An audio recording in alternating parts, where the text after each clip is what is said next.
All right, hello everybody, and welcome to this Wednesday's HODS webinar, administrative webinar on anything really, but specifically on billing. So what I'm gonna do is, I know that everybody's microphones are muted, but I will be unmuting to say hello and then to go through any questions that might exist, and then if there are no questions, I'm gonna choose a topic to talk about today. So I'm gonna say first hello to Eddie. Eddie, hello. Or somebody from your office attending. Hello. Hello, this is Eddie. Hi Eddie, how are you? I'm doing well. Awesome, very good. And I also have Julie there. Julie, hello. If you have your mute button on, you can unmute it just to say hello. And we have Elizabeth. Elizabeth, hello. We have Kiko. Kiko, hello. And we have Melanie. Melanie, hello. So, you know, some of you have your microphones muted. So if you would like to ask a question, you need to unmute your microphones. So it is a personal choice you have. All right, before anything, I want to explain to you once again what is the format of these billing webinars.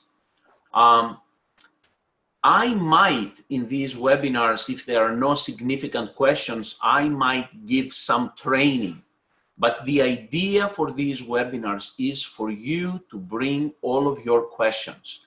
I'm talking about the nitty-gritty questions. If you have an EOB that it was not paid, if there is a question on how the billing should happen, if there is a question in terms of how much reimbursement you are getting, any type of question on billing can be brought up during a billing day. But on all of these sessions that I'm doing twice a month, Wednesdays, and twice a month, Mondays, the topic does not always have to be billing or marketing. In an organization, there are a lot of different divisions or whatever departments or functions, hats, job descriptions, whatever you call them. Same for a diagnostic organization. Your diagnostic business has many functions, many departments. So all of these, if you have any questions about, you can be bringing them to me on these webinars that I'm going to be doing twice a month, 2 Mondays and 2 Wednesdays every month. And I encourage you to be registering to all of these. So, so the question right now I have, is there anyone who has a question right now on anything? Okay, Eddie, let's start with you. I see you raised your hand there. Shoot your question. We hear you. Sure. So we have not yet begun to provide the service. In fact, in a week and a half, we will be attending our first training session for EMG, soon then followed by ultrasound. Today, I completed the training, the online training for billing. Oh, good. And that raised a couple questions for me. Yes. And the first one is dealing with the musculoskeletal ultrasound, billing and reimbursement. In that training, you had mentioned that Medicare requires us to bill the standard ultrasound code, and we would bill that in the number of timed units that was spent either, or not either, but the time to perform the test and then write the report. Okay, clarify that. So if I spent a half hour performing the diagnostic test and then 15 minutes writing the report, that's 3 units of the traditional physical therapy ultrasound code. Is that what I understood? Let me go over this, okay? Okay. I hear actually my voice in the background repeating, but now it stopped. Okay. So let's talk about musculoskeletal ultrasound billing. Of course, I'm going to answer your question, but I want to say more than just answering your question, okay? I like doing that. People know me for that. Okay, so let's talk first about non-Medicare. For non-Medicare, the code that you bill is the code 76881, and you are billing 1 unit or 2 units of that code.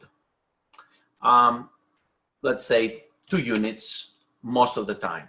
So here is what I'm going to tell you on this code, is that in our practice, 75% of the time, we bill 2 units of 76881.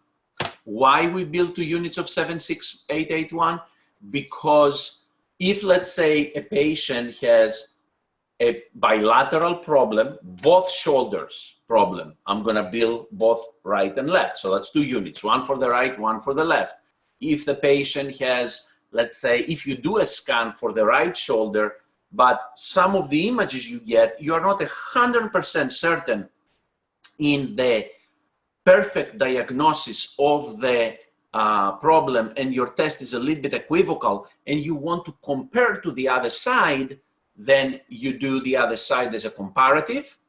So you do a side-to-side comparison. So that's 2 units. And of course, all of the neuro ultrasounds are bilaterals, because all of the neuro ultrasounds, you need to compare right to left sides. Okay?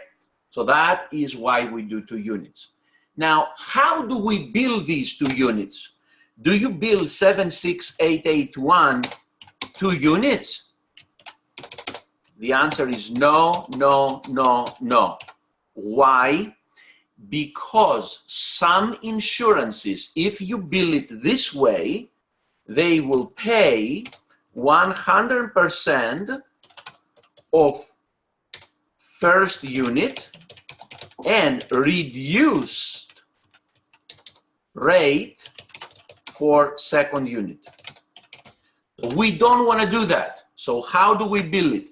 Instead, the correct way to bill it, and we're going to put the correct way in green color now, the correct way to bill it would be to do 76881, 1 unit with modifier RT for the right side, and underneath on a separate line item, 76881, 1 unit, modifier LT for the left side, and a second modifier 59 to show that this is a distinct and separate service than the one we did on the other side. So this is how you're going to bill the non-Medicare insurances. Now, let's talk about Medicare insurances. And when I'm talking about Medicare here, I'm not talking about Medicare HMOs, because Medicare HMOs, you're going to bill them the same way. Medicare HMO, or what is it called? Advantage plans, Medicare Advantage plans. You're going to bill them the same way as non-Medicare, because they do recognize the regular codes. What is the problem with the straight Medicare, the regular Medicare, is that most of the intermediaries, except the Novitas in the state of Wyoming and a couple of other states, they do not include yet in the taxonomy of physical therapy the 76881 code. So as per APTA, in order for us to get paid, we have to bill it as 977-97750. This is a timed code. So if it is a timed code, how are we going to figure out how many units to bill. Usually, people bill 2 to 3 units, depending on the time it takes them to prepare the patient, get the patient situated, do the scanning, interpret the scanning, complete the reporting, report the reporting, upload the reporting. So that takes some time, okay? And you understand on Medicare how units work. Like to bill 3 units, for 3 units, you need about 38 minutes. Okay, so that's how it goes with that. Now, Eddie, have I answered the question, or where are you, Eddie? Have I answered the question? Yes, and I guess I was looking at it from the standpoint too of, at the moment, 23% of my patient population is straight Medicare. So that's a big number. And I know that the reimbursement then will be less, because it sounds like we're billing that 97035 versus the better paying code, which is the 96881. I do have 15% more that is Medicare Advantage. So it was good to know that we would be able to bill that other code. Like I said, we haven't even started formal training. We're getting close. I'm just trying to project out based on my current caseload what kind of, you know, reimbursement I may be looking for. Let me give you some more specifics on that, if you don't mind, right? So okay. this one, when you bill it 2 units, right? You should average, and again, some will be less, some will be more, but for 2 units, you should average at about $240, $220, $240, okay, for 2 units. Okay. There are some insurances that for 2 units, they're gonna pay, let's say, $156. There will be some others that will pay for 2 units, $400 and change, okay? I've had some insurances that they have paid over $500 for 2 units, all right? So it depends. So you'll see, I'm estimating an average for 2 units of about $220, okay? Now, at the same time, you usually bill 1.75 units on the average, because 75% of the time you'll bill 2 units, 75% of the time, but 25% of the time you'll bill 1 unit of the 76881, all right? So then probably do the math, let's say 220 times 1.75, not 1 times 1.75. So figure out that your average, if you did 1.75 units instead of 2 units, you're gonna get maybe $180, let's say, all right, on the average. Now, when you do these 3 units of this, you're gonna get about $100. So yes, it is less. Who is your Medicare intermediary? That actually is Highmark, Blue Cross Blue Shield. It doesn't sound right. No. Now, my office manager, Lisa Dietz, just got on the call. Okay, we gotta ask her then. Let me check. Pennsylvania, not weather. Medicare intermediary. Okay, who is your Medicare intermediary there? Novus. Novitas. Novitas. Yeah. Okay. That's interesting now. This is interesting. So, Eddie, what we're gonna do with you is the following. I want you to take 1 Medicare patient, your very first straight Medicare patient, and bill it just like this. Okay. Okay? And let's see what happens. The reason I'm saying that, we have, let me show you. In the state of Wyoming, the Medicare intermediary is also Novitas. Oh, no, it's Noridian. It's Noridian. I see. Okay. It's not Novitas. It's Noridian.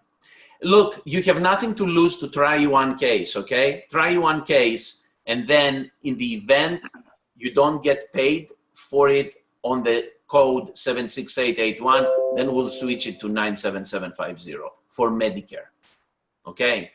Right. And then I just want to make certain my office manager was there and heard that. Her name's Lisa. And yes. my billing success manager with WebPT, Mary Jo, is also on the call. Is that correct? I'm not sure, but I will provide a recording to everyone so that everything we're discussing will be is being recorded right now. So okay. we're gonna have a recording that they can watch it later. Okay? Okay. All right, I have on the call, I'll tell you the names I have. Besides Eddie, I have Julie, I have Elizabeth, I have Kiko, I have Melanie, and I have Jerry also. Hi, Jerry.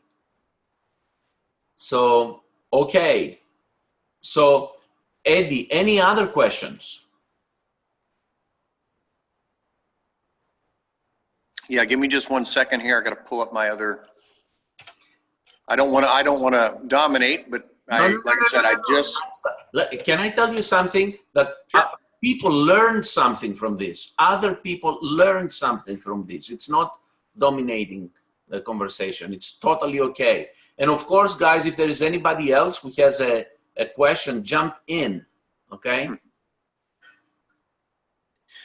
I'm just trying to find how to get back to my questions that I had, because I had written them down in a Word document. It's okay. But it looks like the screen I'm on right now is all you. Let me see view options. Double click on escape. Double click on escape, and it will minimize me. Okay, there we go. There you go. It will put me on the right-hand side, and then you can find your questions, and then you can click back on the icon. Okay, so here's one other question. In the appeals portion of the training, there was a lot of talk about these letters that we send out, which would then include our certificate for training. But one of the arguments it sounds like the insurance company may have is challenging our competency or the quality of our work against what would be the standard. My question is, because I know that in the standardized letter there was, you know, if you were a board certified resident, which, you know, eventually we'll get there. But my question is, I'm just envisioning, here we are, we're submitting billing for an EMG test. We've completed, let's say, for example, maybe the second module, and we're providing these certificates. What has the experience been of other, you know, HODS partners? Have they been challenged by the insurance company to say, well, you know, you only have entry-level training, therefore we do not believe that this is consistent with a more experienced practitioner? That's a very good question, and the answer is straightforward. In the 5 years now of HODS partners doing billing, and in the, since 1996, whatever number of years it is, 27 years, 28 years, that I have been doing billing myself, the competency has never, ever, ever been challenged. The only thing that will be challenged, really, look, guys, when it comes to appeals, your problems will be two. One is they may tell you, well, out of scope, and then we show the scope of practice. Or number two, well, you have a contract with us for a flat rate, or you have a contract with us that doesn't include this procedure, or you have a contract with us for physical therapy. These are your two challenges. These are the bulk of the challenges. And what I say, people, usually what you will experience is when you submit 100 claims out there, you should get paid in 70 of 100 claims, no questions asked, okay? Have I seen within HODS a person who does not have a 70% first pass on 100 claims? Yes, but this was one case with very specific extenuating circumstances due to the nature of that practice. Then the 30% of the time, the 30% of the other cases that you are going to have to deal with, initially dealing with it will have to do with submitting some information to them, either submitting to them a certificate or an explanation or the report or something like that. And then it will have to do a small number of cases, let's say 10, 15%, you will have to take them through the appeals process. And since you're talking about the appeals process, I will tell you this. The success of the appeals process, it is directly related to how the billing people are fighting it. If they fight and follow the appeals process to the dot, you're going to have 90% success rate, okay? And this is the reason why we created for you a step-by-step appeals spreadsheet that allows you to report on what's going on with the case and gives you every single step on the appeals process, okay? And we have appeals letters that address and deal with everything in terms of the appeals. Yeah, that appeal spreadsheet was leading up to that point. I was starting to get a little nervous about the pending battle ahead of us, but I felt that really was a nice template for us to use. And the fact that you're telling me that 75% of what we bill is going to come back, and that the appeals process is relatively has a history of being successful, also gives me some assurance. Now, one other question then on the end of that. I'm going to say also this, which I believe is important. The fact that, guys, what we are doing here, we are opening a path for physical therapy that did not exist before. And this is the reason you have to deal with appeals. Physical therapy as a service was established in the by World War I, it was established, okay? So even going through the regular processes of getting paid somehow, it was as PT services, was established from the 30s and the 40s and the 50s, going through whatever the medical reimbursement systems existed through the decades. What we are doing here is something that is relatively new, and that's why there are challenges to it. And yes, there is some more work that you will have to do on the reimbursement front compared to, let's say, a PT visit. But at the same time, two things are happening. Number one, your reimbursement is bigger than a physical therapy visit. And number two, you are really creating a difference for the profession and for the future of your practice. So that's what it is. Questions? Hi, Jimmy. I have It's one. Melanie. Who is that? Oh, go ahead. It's Melanie. Melanie, hello. Hi, Which how are you? practice? What practice are you from? Ting's practice in Hazleton, Pennsylvania. Okay, excellent.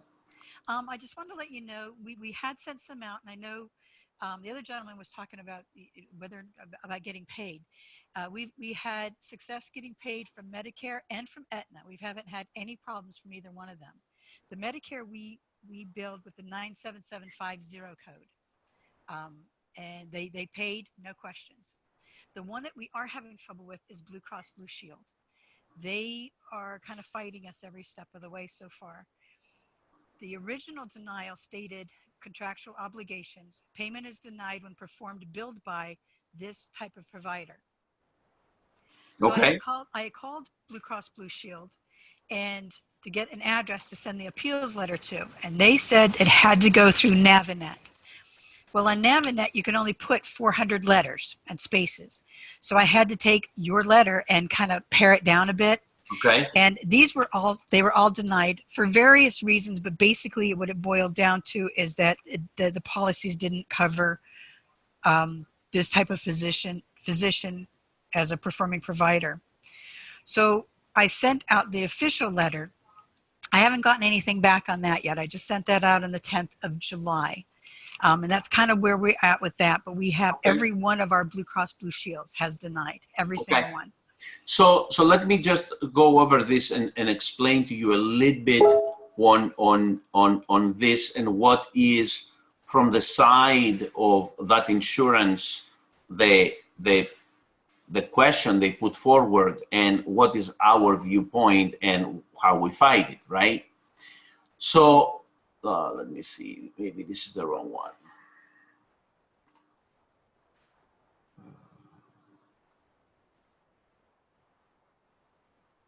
Yep. Okay. So the insurance company here claims that you as a provider, you are not recognized by us in providing these services. Okay. Now, we have a lot of ammunition to fight that through the appeals process. And let me jump like at the end of the appeals process to the fact that once you win this one, like the very first one that you are going to appeal, then what the insurance is doing, they are changing your profile within their computer system, and they will reimburse you from there on. Okay, so let's go over this so I can explain to you. First of all, it is discriminatory for that insurance to actually not pay you and pay another provider, especially when you have a certification to provide the service and it is within your scope of practice. Okay, so this here is undeniable. Okay, so this is the law. This is federal law. So they cannot, although they are denying it right now, at the end, they cannot, because they will be penalized if they continue denying it. So they might say though, hey, but we have, do you have an actual agreement with the insurance, a signed agreement? Yes, with Blue Cross Blue Shield, we do. We're Credentialed with them, yes. Oh, credentialed, but Uh-huh. have you signed a contract where they will pay you a flat rate, or no? They pay you various rates depending on what code you bill. It's valued codes. It's codes depending on what we bill, yes. That's fantastic. That's very good. So then we are dealing with one problem instead of two problems. Okay. Okay, we're not dealing with a flat rate. We're dealing specifically with an anti-discrimination clause. That's the only problem we're dealing with at this point. So the steps, as per here, are the following. Number one, you did what you did. You did the first level of appeals, and that's well done. Now you have sent it to that other company, all right? Yes. But here is what I would like you to do, Melanie. I don't want you to waste time. I would like you to immediately also send a complaint letter to the State Insurance Department. Okay.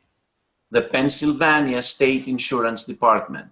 All right. So if I go here and I type Pennsylvania, oops.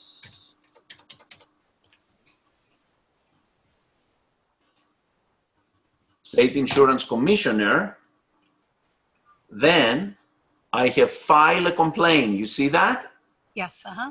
So you'll go to this website and you're going to follow the process to file a complaint using the information you have here. Do you see that? Complaint letter to Insurance Department? Yes. Okay. You have this letter, right? Yes, they do. Good.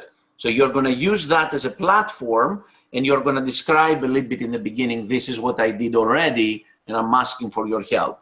Okay. Okay.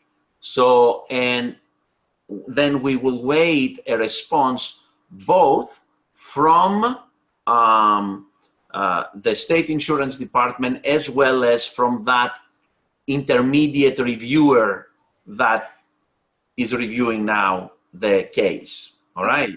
All right. Now, in the event you get a negative response, then there is a third level of appeals that we will discuss in the event there is failure with this. Okay. Sure. Okay. Mm-hmm. All right. You're welcome. Kiko, you raised your hand. You have a question. You have to unmute yourself. Let me see. Unmute. Oh, two participants raised their hand. So are you guys unable to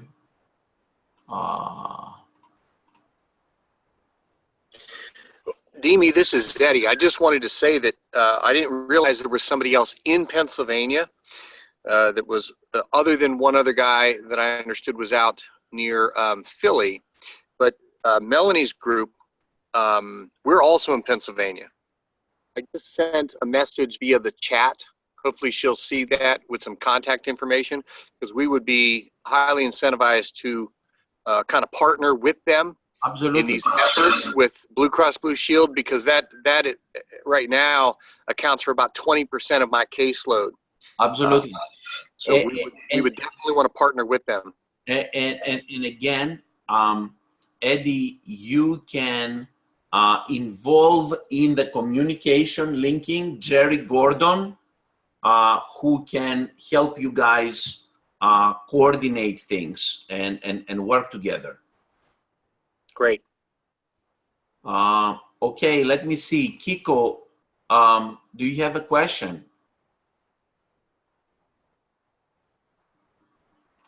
Question answer. Okay. Okay, then I have a question from Gina. She says, Medicare billing for MSK US, I thought we had to use 97750. Yes, Gina. We have to use in the state of New York where you are at, we have to use 97750 for Medicare, 2 to 3 units, depending on the time spent. All right, there are some hands raised there. Let me see who else, because now I'm realizing I have a lot of participants here. All right, Kiko McCall. Kiko, you can speak, or you can type your question if you like. Okay. Does anybody have any other question? Because if there are no other questions, what I'm going to do is I am going to just discuss a topic. All right. I don't see any other hands raised. If I see any other hands raised, please raise your hand and I will get you to ask your question. One of the points I would like to make here is the following. I'm assuming that the people I have in the call, they are billers, collectors, and office managers, perhaps some clinicians. But, you know, those of you who are clinicians, really forgive me, but I am going to perhaps make some comments for clinicians that you may not like them, but you'll understand why I'm making these comments. So one of the issues that they have come up in the past would be the following. You know what, we are in this specific state and somebody else is in the exact same state. We both participate in that insurance, same insurance, and we average for that specific test, I don't know, let's say $500. No, let's say we average $350 while the other practice is averaging $550. Why do they average more than us? Okay, so the reason this may be happening is because it is possible that the therapists who are performing the testing, they may not, for example, bill enough units or enough nerves, okay? But you will tell me, well, yeah, but their mentor sees the reports, correct? Their mentor sees the reports, and if their mentor identifies something out of line, something that is wrong, the mentor will bring it up. However, I'm gonna give you an example, okay? Let's say that you are taking your car to car wash, all right? And you might say, okay, you know what? My car doesn't look that bad inside, so I'm gonna just wash the outside. And somebody else might say, I'm gonna wash the inside and the outside. So the person who will wash both will pay more money for the service than the person who just chooses to do one. Let me give you another example, especially if you are a clinician. Even if you are not, I'll make it easy. Let's say somebody has a carpal tunnel syndrome, or we suspect they have a carpal tunnel syndrome. There are a few clinical tests somebody can do. But let's say a therapist may just do a test where they tap the wrist like this. It's called Tinel's test, okay? Another therapist may do this test, but they may also this test, which also measures that same thing, okay? So you might have a therapist, for example, who may do a complete examination and bills, let's say, for, let's say, 9 nerves, and another therapist may just check a couple of more things and they may bill for 11 nerves. So when that happens, the therapist who billed for the 11 nerves goes into a totally different bracket of billing, and the reimbursement will be much higher. Now, both are correct. I cannot tell you in most cases that even if you do 9, let's say, for that specific case, it's wrong.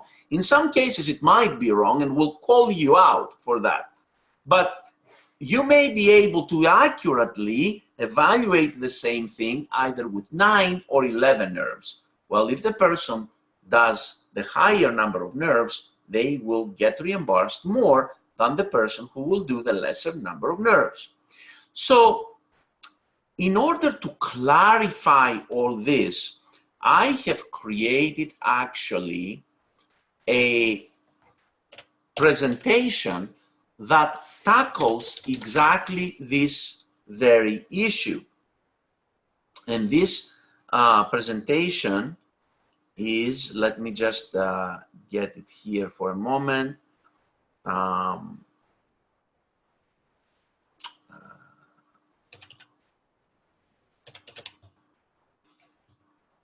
There you go. So you can point your therapist to this presentation, and you can talk to your owners, actually, to the practice owners about that. So there is a course that all the owners have to take. It's called the Owner's Course. Let me find it here. In this Owner's Course, I'm teaching something called how many nerves, muscles to do. I have a video for 29 minutes, and I have something else called how many nerves, the evidence, which is an actual document. So I am describing how many nerves exactly they should be doing for different conditions, and what are the pitfalls that can lead them to underbill or even overbill sometimes. Okay? So make sure that if, for example, your therapist or your owner is not aware of this, for some reason they missed it, make sure that you mention to them that we have this presentation that can help them understand the number of nerves or muscles that they have to do so their actual billing codes can be more accurate. Good. Any question on this? I have a question from Kiko who says, along the same lines of the Blue Cross denials, how do we fight fixed rate if, for example, a practice has a fixed rate, okay, or flat rate, let's say, right? Let's suppose we have an EMG or an ultrasound or something that you get with an insurance, a flat rate or a fixed rate, and they will pay you not the full payment that you are supposed to. So this is the appeal letter you use, okay? The provider is licensed at this state. We are indicating the legal authority to perform the testing, and if you ever have any issue with this paragraph here and how to construct it, please let us know, but I can show you very quickly where I say here you enter an excerpt from the State Practice Act. You tell me, oh, where am I going to find the State Practice Act? You are going to go to this website. You are going to go to diagnosticsforpt.com. You are going to scroll all the way at the bottom of this website, as I'm trying to do right now. And at the bottom of the site, there is EMG and ultrasound laws. You click your state. I mean, we were talking about Pennsylvania. I can click on Pennsylvania. And it will give you right away the proper reference for the state that you choose in terms of the Practice Act. Okay? So this way, you can copy and paste the proper paragraph from this page inside the appeal letter. Then we are making a quotation again of the Affordable Care Act, all right, where we're indicating that they cannot pay us a reduced or flat rate. It's illegal to pay John more money than they pay Tracy unless they will challenge the quality of performance of the test. And they have never, ever challenged that. And if they do challenge it, we can rebuttal it because we have evidence-based studies published in scientific journals on, at least on the EMG side, that show specifically that the quality that the physical therapist produces is identical to the quality of testing of other healthcare providers. Okay, this study was published by Elaine Armantrout.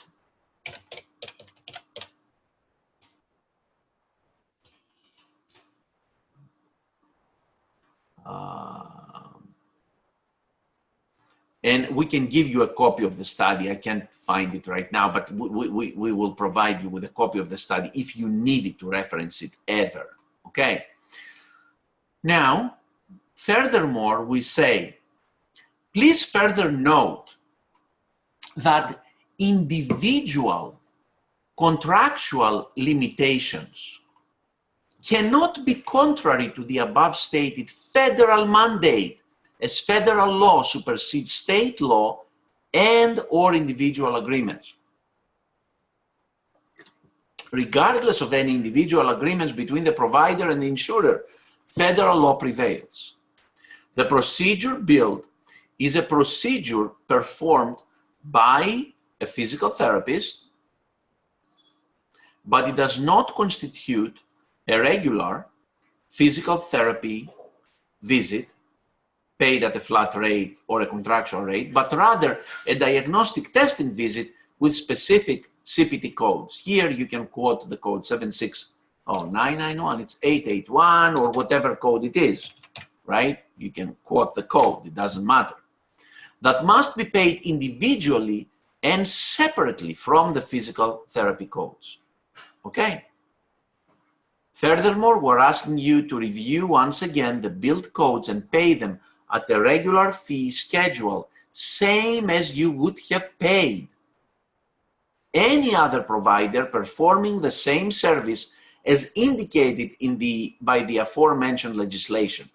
Please note that the only time you may vary reimbursement for a service provided is if you may identify a difference on quality or performance measures of what we provide versus what other providers provide. All right, Kiko, is this clear? Do you understand this? Do you have any question on this? Anyone?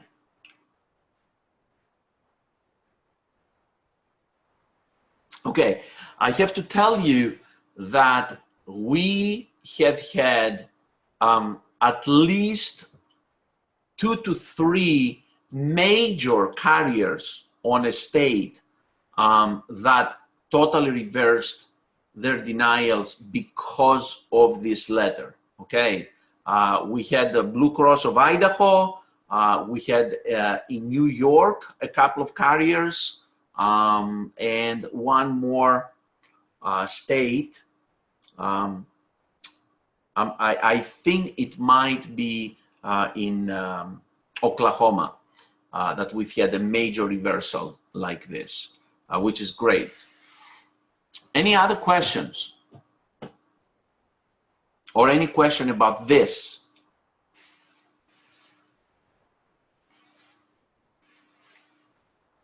Okay.